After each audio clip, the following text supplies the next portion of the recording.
प्रणाम मित्रों, आपको अंशुमान सिंह चंदेल का प्रणाम। दोस्तों, प्रेमचंद की कहानियों की जो हम श्रृंखला पढ़ रहे हैं दोस्तों मित्रों, तो उसमें जो अगली कहानी पढ़ेंगे उसके लिए आपको ले चलते हैं साइट पे। वो पढ़ेंगे हम अ, गुल्ली डंडा। बहुत ही अच्छी कहानी और एक बहुत ही वो जगाती है, तो आप पढ़ें, साथ साथ बने रहें। गुल्ली डंडा।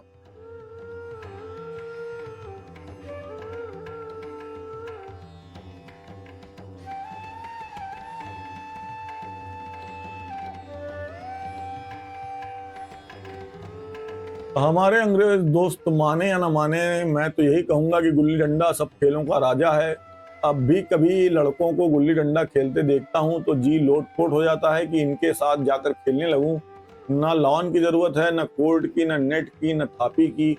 मजे से किसी पेड़ से एक टहनी काट ली, गुल्ली बना ली और दो आदमी भी आ जाएं तो खेल शुरू हो गया। विलायती खेलों में सबसे बड़ा ऐब है कि उसके सामान महंगे होते हैं। जब तक कम से कम एक सैकड़ा न खर्च कीजिए, खिलाड़ियों में शुमार ही नहीं हो पाता। यहाँ गुल्ली डंडा है कि बना हर्रा फिटकरी के चोखा रंग देता है। पर हम अंग्रेजी चीजों के पीछे ऐसे दीवाने हो रहे हैं कि अपनी सभी चीजों से अरुचि हो गई है।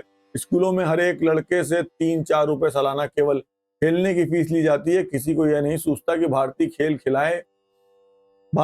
खिलाएं जो बिना दाम कौड़ी के खेले जाते हैं। अंग्रेजी खेल उनके लिए हैं जिनके पास धन है। गरीब लड़कों के सिर क्यों या व्यसन मरते हो। ठीक है, गुल्ली से आंख फूट जाने का भय रहता है तो क्या क्रिकेट से सर फूट जाने, तिल्ली फट जाने, टांग टूट जाने का भय नहीं रहता। अगर हमारे माथे में गुल्ली का दाग आज तक बना हुआ है तो हमारे कई दोस्त ऐसे भी हैं जो थापी को बैसाखी से बदल बैठे। ये अपनी अपनी रुचि है। मुझे गुल्ली ही सब खेलों में अच्छी लगती है और बचपन की मीठी स्मृतियों में गुल्ली गुल्ली ही सबसे मीठी है।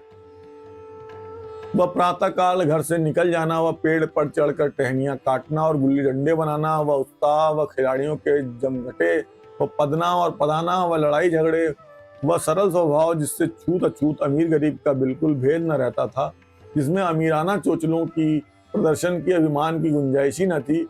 यह उसी वक्त भूलेगा जब जब घर वाले बिगड़ यह उसी वक्त भूलेगा जब घर वाले बिगड़ रहे हैं, पिताजी चौके पर बैठे वेग से रोटियों पर अपना क्रोध उतार रहे हैं, अम्मा की दौड़ केवल द्वार तक है लेकिन उनकी विचारधारा में मेरा अंधकार में भविष्य टूटी हुई नौका की तरह डगमगा रहा है। और मैं हूं कि पदाने में मस्त हूं, न नहाने की सुधि है न खाने की। गुल्ली है तो जरा सी, पर उसमें दुनिया भर की मिठाइयों की मिठास और तमाशों का आनंद भरा हुआ है। हम जोलियों में एक लड़का गया नाम का था, मुझसे 2-3 साल बड़ा होगा। दुबला, बंदरों की सी लंबी लंबी पतली पतली उंगलियां, बंदरों की सी चपलता, वही झल्लाहट। गुल्ली कैसी हो पर इस तरह लपकता था जैसे छिपकली कीड़े पर लपकती है। मालूम नहीं उसके माँ बाप थे या नहीं, कहाँ रहता था, क्या खाता था, पर था हमारा गुल्ली क्लब का चैंपियन। जिसकी तरफ वह आज आ जाए उसकी जीत निश्चित थी। हम सब उसे दूर से आते देख उसका दौड़कर स्वागत करते थे और अपना गोइयां बना लेते थे।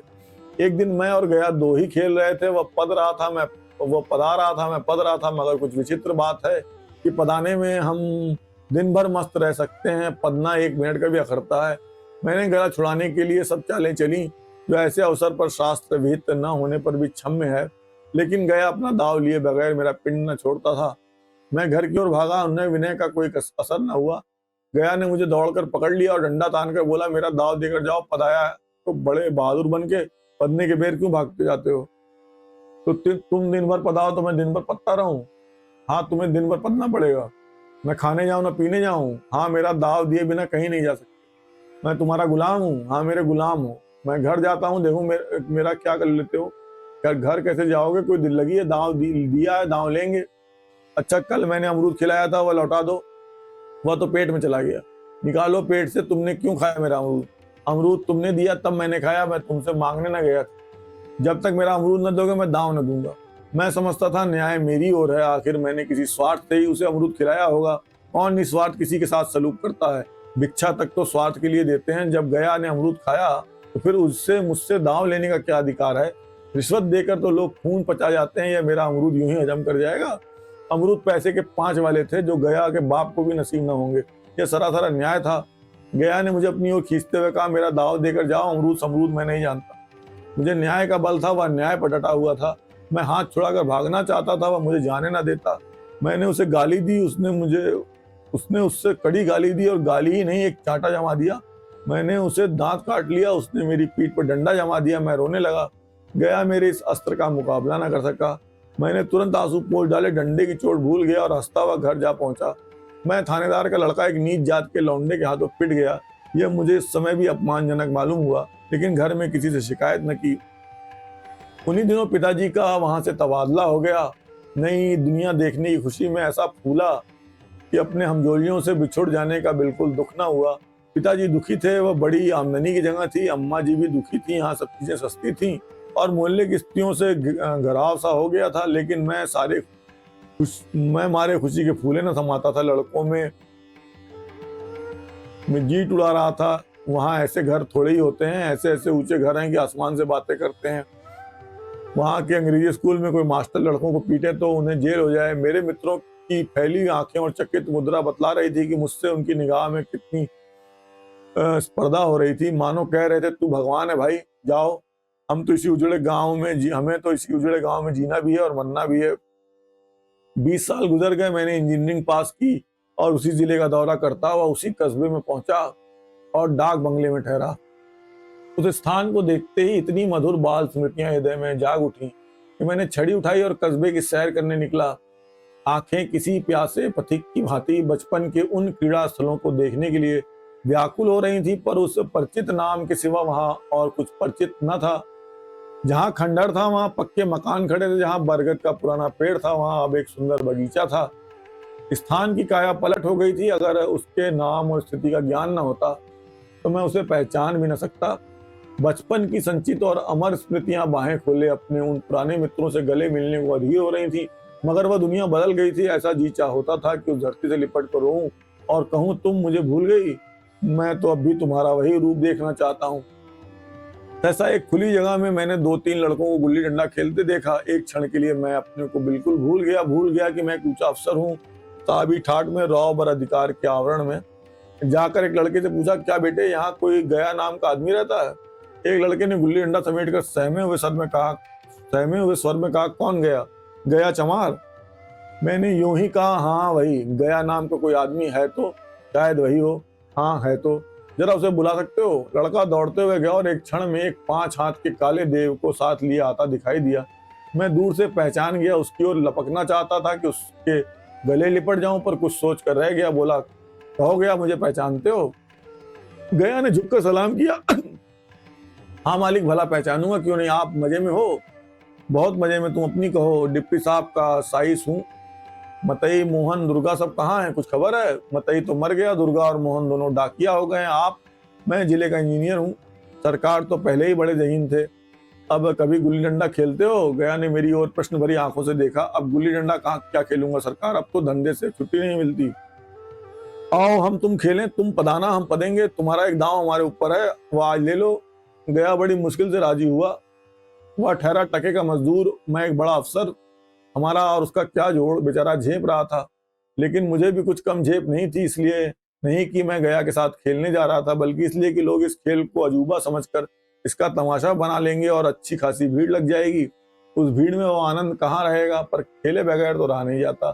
आखिर निश्चय हुआ कि दोनों जने बस्ती से बहुत दूर खेलेंगे और बचपन की उस मिठाई को खूब रस ले लेकर खाएंगे।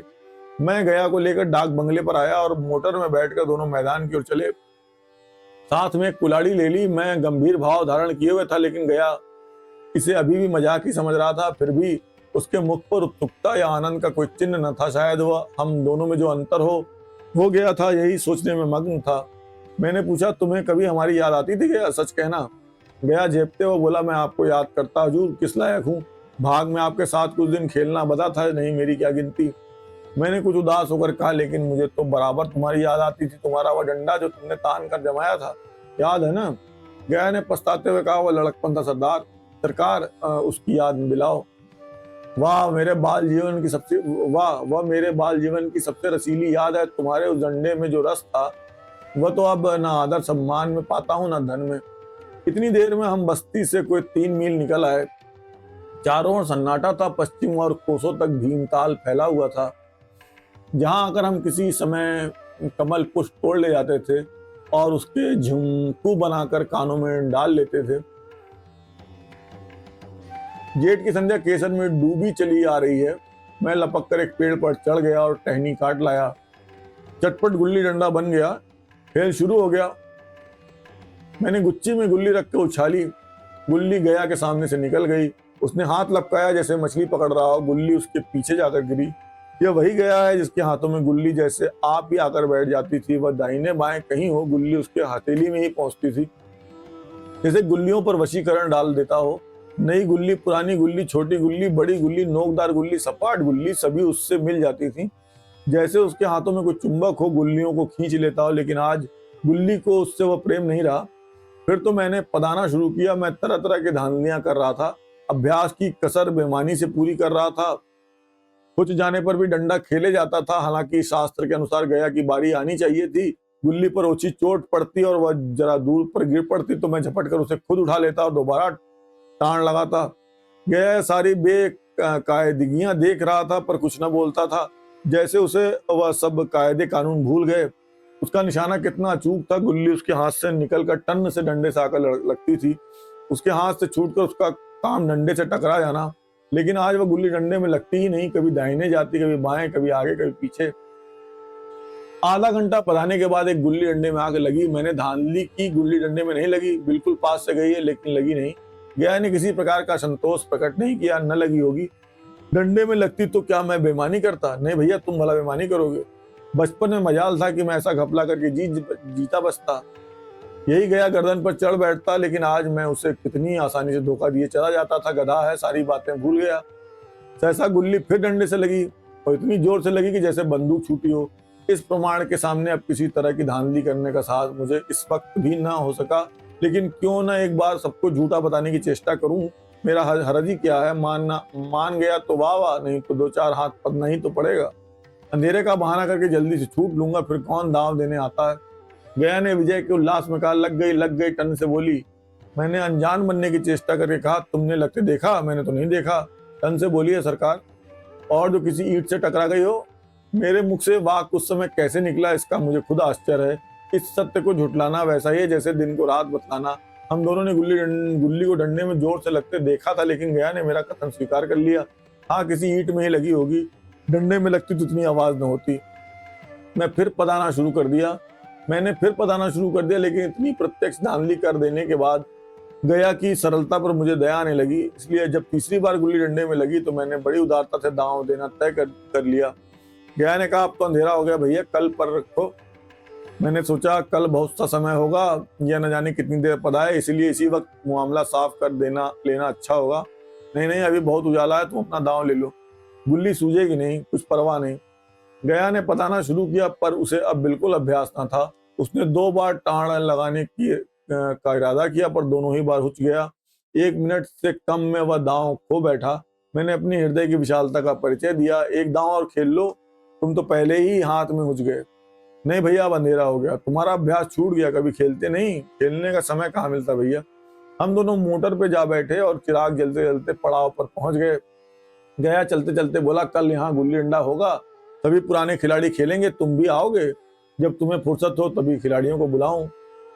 मैंने शाम का समय दिया और दूसरे दिन मैच देखने गया। कोई 10-10 आदमियों की मंडली थी।